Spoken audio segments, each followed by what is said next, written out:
All right, drawing and painting 2. We are going to dive right in and talk about what our first project is going to be. So what we're going to do first is foreshortening in art. What is foreshortening? So foreshortening is a technique used in perspective to create the illusion of an object receding strongly into the distance or background. The illusion is created by the object appearing shorter than it is in reality, making it seem compressed. So some things might seem really long and large, and some things might seem really skinny. So like in this one, her body and her legs look like really low down there and small, but her face is really big. In person, that's not what someone looks like, but from a certain angle it is. So in this one, where they're stretching from, like their head looks tiny and scrunched. But from the angle that it is, you can see that they're looking at it from a worm's point of view. So just giving you some examples, some things you can work in. For this first project, I want you to work in what you're best suited. So what is your strength in art? Are you really great at graphite? Are you great at watercolor? Do you love like oil pastel? What is your strong suit? I would steer probably clear of acrylic just because it's a long-winded material to work in. And it's not something I gave you in my supply bags. So oh yeah, just to mention, supplies were able to be picked up with the textbooks yesterday. Send me an email if you did not go pick up supplies yesterday, so that I can make sure that you get that stuff delivered to you. But back to this. Here, this one is watercolor. It's slightly abstracted. It's a little bit stylized. There's some cool techniques in there. There's splatter. There's some cellophane. There is a blowing technique with a straw. So there's definitely some interesting techniques in here. It's not ultra realistic, but it's not off the mark a lot. Here's another one that's more realistic than the first one, but it's still a bit stylized. It's another watercolor one. So again, we're seeing those feet really large and that face in the background seems really small. Something's really strongly receding into that distance. Now this one, hyperrealism, if this is your jive, like you go for it. This is something beyond my skill level even. So this is done in acrylic paint. It is hyperrealism. Something like this I think would take longer than the 2 weeks that I'm gonna allot you for to work on stuff. So I would say it is foreshortening, but one of the requirements, as you may have noticed in all of these, is that it's going to be a portrait. It doesn't have to be a portrait of you, it can be a portrait of someone else, but it's going to be a portrait. Now, a portrait doesn't always mean a face. Like this one happens to have a face in it. We've got some more realism, not that hyper realism, but definitely very realistic from a bird's eye point of view above, done in pastel and color pencil.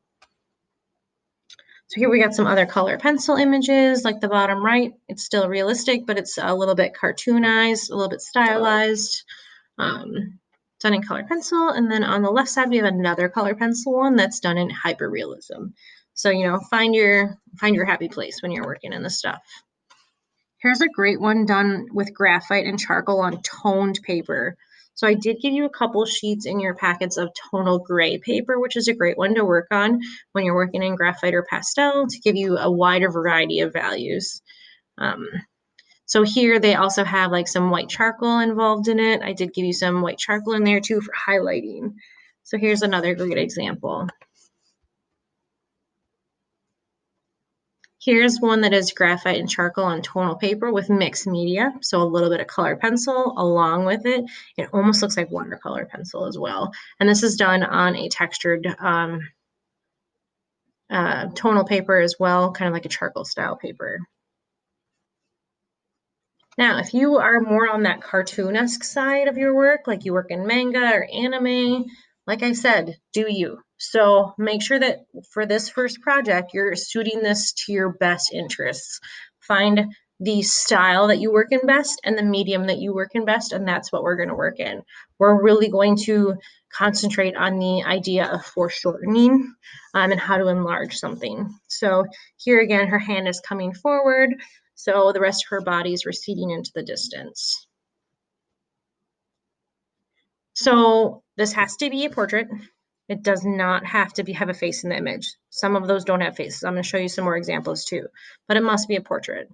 I did used to have, and I should have taken this out, that you have to work on a non-white paper.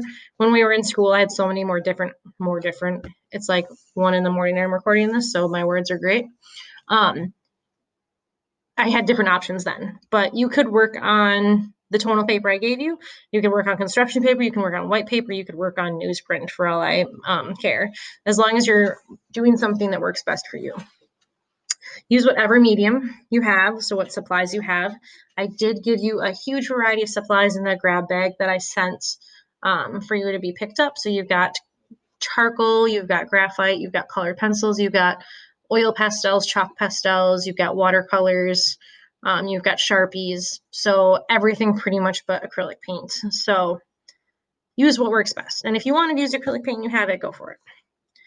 Roughly, I want you to not work in anything smaller than 11 by 14. Ideally, what we're going to be doing is enlarging something, and I'll talk a little bit more about that tomorrow in a different video. We are going to use the grid method. It's the best method to use to enlarge, and I will demo that in a video as well tomorrow. But we're going to click on this is just another link to another teacher's page that shows some great examples of foreshortening and the 3 different kinds of angles that you have for foreshortening. So what kind of point of view that you're working in. So there's 3 different kinds of points of view: a bird's eye, a bull's eye, or a worm's eye. So like we see on this left one, a bird's eye is from up above. So the head will be larger than the rest of the body. Here, excuse me, we have a bull's eye. So we're looking from the center of an image. So here the hands are much larger than the rest of the body. It's kind of like a person-to-person view. And then on the far right here, we have what we call a worm's eye view. So looking from the bottom up. So usually like the bottom portion of the body will be a lot larger and then the top portion will be smaller. These are all great examples. This one in the middle looks like Prismacolor marker, possibly. The left here, it looks like colored pencil and possibly pastel. This could be on a grocery bag. Like if you wanted to work on something like that, that would be amazing. And then on the right here, we have work in white paper. The downside of working on white paper when you're doing all graphite is there's so much graphite in the background here creating their midtones that when you work on a tonal paper, it kind of gives you some of that stuff. And then you can use the white charcoal for highlights. But let's move on. So use a non-traditional background. I don't like the idea of using white paper with this. So these ones are done on different colored papers. So we've got like a blue tonal paper here. This one actually has like newsprint. So they're working on like a newspaper or something like that, which is a great idea. I like that this one is somewhat realistic and then a little bit of abstracted with the cross hatching. This one looks like almost like an ink wash or watercolor. So some mediums you can choose from. You've got graphite, charcoal, pen, ink, watercolor. I mean, you could use acrylic if you had to.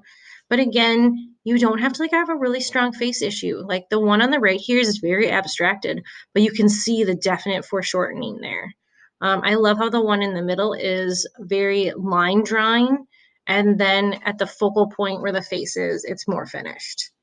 And then we've got here one that's very toned out, except for the complementary color scheme that's going on with her hair, the background, and the flowers. It's awesome to take an unusual approach. So think about the angle that you're working in. Like here's like the tennis one that we saw. Here's a cool one that's showing us a mirror image. So he's actually sitting in the puddle. And again, it doesn't have to have a face. This one chopping onions here, that is a self-portrait, even though there's not a face involved. And some things to think about playing your composition. So think about not having something completely centered in the middle. Think about your rule of thirds. Think about odds and evens. Those ideas of composition are really important in planning something like this. So we've got 2 focal points here hitting into those rule of thirds. We've got the tennis ball and then the racket.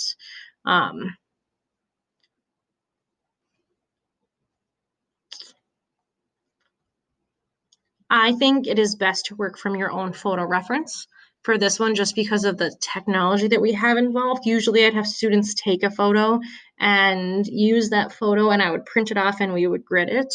I'm going to think about how we're going to do that tomorrow. So today I would just start thinking about ideas that you can use. I would love for you to use your own reference photo. I think that's the best, but I'm not sure exactly how we're going to go with it. Yeah. So some historical examples, like this lamentation over the dead Christ, is one of the first images of foreshortening. It's not done well because you can see his head is like still larger than his feet. It should be like the opposite, but it was that first kind of testament to like trying to do that kind of art. We've got this one here, Sistine Chapel.